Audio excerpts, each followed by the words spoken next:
Happening tonight, some much-needed hope, a new effort to stop the violence in Chicago. The mayor's office for community safety, along with community partners, are working with the Department of Health to announce a program designed to break the cycle of young people getting involved with violence. It's called Cycle Breakers. NBC5's Evrod Cassimy has our story tonight. I just feel the only way for kids to change and for our next generation to also have better attitudes is for us to be taught that. Yeah, thank you for that. A round of applause Tuesday for a panel of children speaking out against violence in the city of Chicago. They were joined by Mayor Brandon Johnson for a panel discussion in front of a packed house at the Chicago Cultural Center on ways to break the cycle of violence. I would say adults need more accountability of just taking responsibility, take action.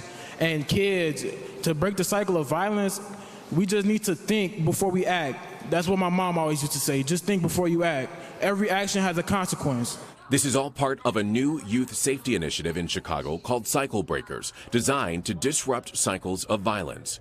The goal is to empower young people, adults, and community leaders on Chicago's south and west sides, giving them the tools to break free from destructive patterns. More programs, more events like going on for them to keep them busy and out of the streets. Meanwhile, this emergency assistance shelter just opened up Tuesday afternoon on Chicago's near west side.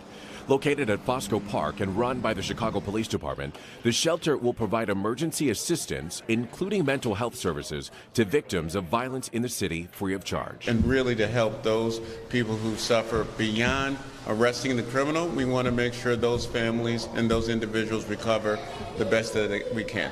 And these are just some of the efforts underway to curb violence and support victims here in the city of Chicago. If you need support, the shelter is located on the 1300 block of South Racine. It's open until 7 o'clock most nights. Evrod Cassimy, NBC5 News.